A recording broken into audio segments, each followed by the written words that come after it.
5 steps to identifying a great problem. I'm a believer in 2 things.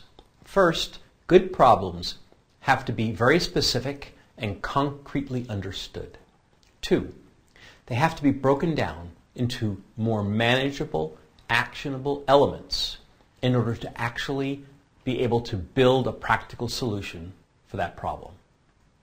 If you keep a problem too abstract or too large, focus on too big or grandiose of a picture, then the solution that you build will probably have the same issue. It'll be too abstract and removed from the reality of the situation.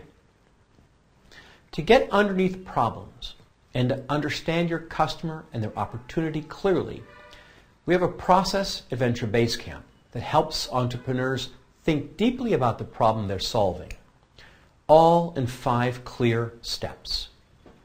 You'll find our resource on 5 steps to identifying great problems is a great framework to lead you through the process of defining and identifying the core problem that you're trying to solve. It's simple yet powerful. There are some key things to understand before you go through this process on your own or with a mentor or facilitator. These 5 steps are going to be: 1, get out of the solutions mindset. 2, specify the problem. 3, break down and identify the root problem. 4, identify the root causes. And 5, identify the parts of the problem you can solve. Step 1. To start, you'll need to take off your solutions hat. When you're trying to really understand a problem, you need to set aside any solutions that you already have in mind. This is tough because as an entrepreneur, it's natural for you to be solutions focused. It's natural to be a problem solver. But don't get married to your solution or your starting idea just yet. Be honest with yourself and be okay with parting with ways that you think about that idea or that solution based on what you get as feedback. Here we go. Be on the lookout for a bigger and better problem to solve. You may discover something even more important to solve throughout your journey. Be open to that because it's how some great startups have originated. Start keeping a notebook of different problems you're identifying. Here's probably one of the hardest things for entrepreneurs.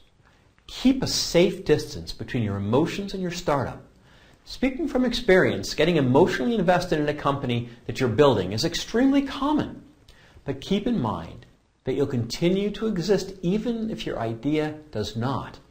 Separate them and find the right answers. Step 2. Be specific about the way you define the problem that you want to solve. Often, entrepreneurs will define the problem that they're solving as the lack of a solution. For instance, the problem I'm trying to solve is that people do not have access to personalized hair care products. That's not the way to go. Let's try something else. Let's say your company makes washing machines. How do I define this problem? The problem I'm trying to solve is that people don't have access to an affordable washing machine. How about this? The problem I'm trying to solve is that people waste way too much time washing their clothes by hand. That's better.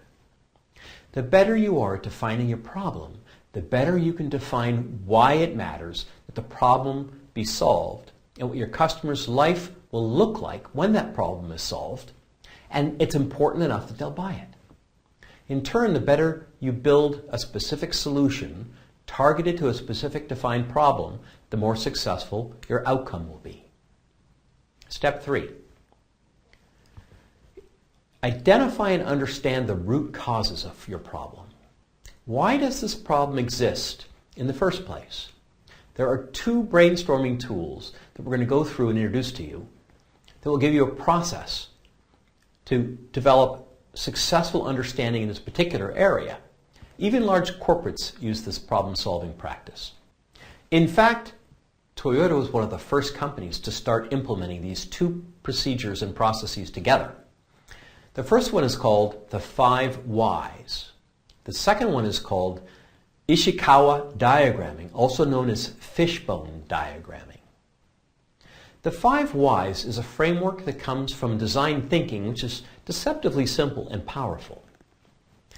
You start with your defined problem, and then you ask yourself, why does this happen? But you ask yourself 5 different times. I'll help explain this more carefully through an example. Let's say that you've identified a huge problem, like Ratul has in Bempu. The biggest cause of infant mortality in low birth weight babies is hypothermia. That's interesting, especially in a country like India. Why are babies dying from hypothermia? Well, they're dying from hypothermia because their body temperatures are going well beyond the level that they should be while they're in this particularly tender spot at the hospital. Why are their temperatures dropping at the hospital? Shouldn't that be the place where your nurses are tending to them? Well, ideally, yes, but these babies often get overlooked. A drop in body temperature often goes unnoticed. Why does a baby's temperature drop go unnoticed in a hospital? Well, hospitals in India are typically understaffed, and nurses don't always have the bandwidth to pay attention to those many babies at once. Nurses might not even be aware that a baby is hypothermic because they aren't able to consistently monitor their temperature. They get so distracted trying to manage all the babies that it's not possible to pay attention consistently to every baby in the neonatal care unit. Why aren't they monitoring whether babies are going hypothermic? Because they don't have ways to monitor every single baby's temperature. They're understaffed, overworked, and often distracted. Typical temperature monitoring devices used in top-tier neonatal units are extremely expensive, and most hospitals in India just can't afford them. There has to be an affordable solution that helps to draw attention to babies that are becoming hypothermic so they can be treated before the situation gets bad. At this point in time, you've dug deeper into the problem that you're trying to solve. That's the purpose of going through the 5 whys. On the other side of the diagram, we have what we call the fish skeleton. In this, each fish bone represents a cause of that problem. So in Bempu's case, Ratul would list off several of these causes like understaffed neonatal centers. Nurses don't know when the baby is hypothermic. Mothers are not using kangaroo care practices of warming babies. Too many babies in the neonatal unit, and people are not aware that hypothermia is a problem in India. Having all of your causes mapped out is essential to move into your next step, which is to figure out what potential solutions are most viable for you to develop in the context of this problem. This is where your solutions hat gets to get put back on. The next step in our 5 steps to identifying great problems process is adapted from the public policy world's AAA framework developed at the Harvard Kennedy School. This framework is used to understand the context of these different root causes that you've identified and try to find the path of least resistance to build a viable solution for this problem. Our 4A framework addresses 4 key factors that will affect your ability to build a viable solution for this problem. Those factors are ability, acceptance, adoption, and alternatives. You're going to have to analyze each of the causes that you've broken down in your fishbone diagram and assess whether or not there is a great enough opportunity for you to act in this space. You're looking for an easy point of entry, the low-hanging fruit. These are the problems where you have a high ability to build a solution, high acceptance that the problem exists, high authority to promote adoption of the solution, and a low level of alternative solutions to that problem. First, there is the ability to build a solution for this problem. Do you and your team have the capacity to actually develop the right solution? Next is acceptance. Do the people experiencing this problem actually accept this problem exists for them and that you have a solution? Are they aware of their own problem? Third is adoption, which asks, do you actually have the ability to convince people to adopt that solution that you're building? The 4th A to consider is distinct from the other 3. It's what alternative ways are these people solving this problem, or this root cause of this problem now? Finally, what alternatives could solve this problem in a way that doesn't necessarily require me to build this solution? Take the time to go through this process. It's really important.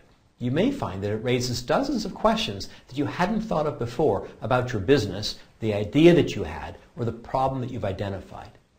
You may feel a little bit overwhelmed going through this process. If this happens, that's good. That means you're on the right track.